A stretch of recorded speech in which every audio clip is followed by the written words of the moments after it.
The dreams of millions of Egyptians in the World Cup quickly vanished after the Pharaohs were defeated 3-1 by the hosts and 1-0 by Uruguay.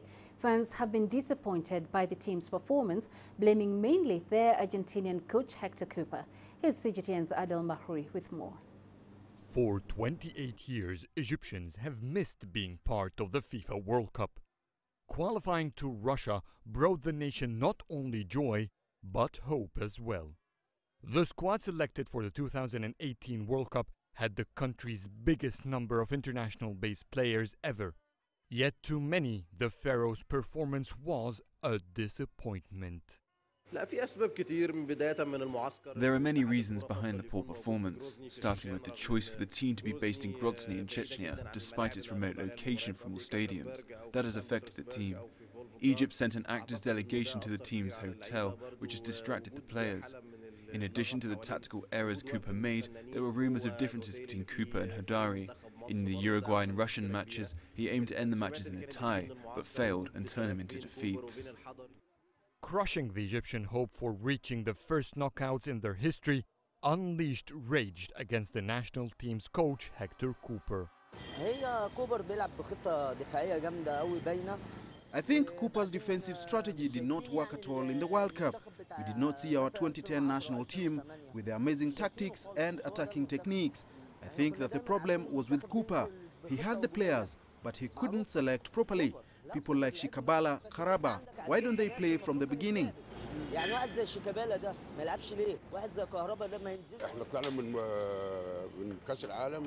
The players are good. The entire problem lies in our coach. He had 5 friendlies to prepare for the World Cup, and during these matches he failed to depend on someone in the box other than Mohamed Salah. Salah won't play alone, especially after his injury.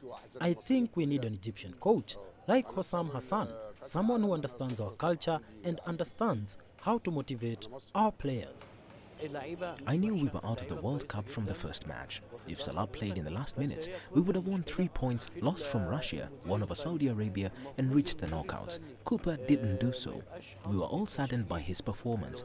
Because of the World Cup, my diabetes became worse. I'm an Egyptian who has waited for 28 years for this, and I'm not sure I'll be able to live to see Egypt again in the World Cup.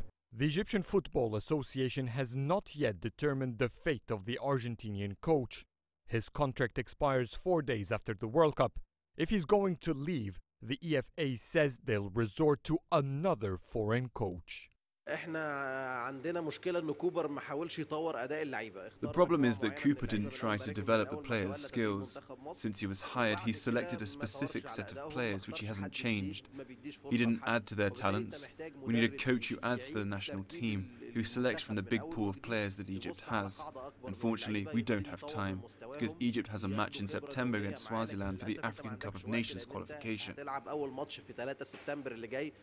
Egypt's World Cup bid is over, but the Pharaohs can still bring their fans the country's first win in the competition.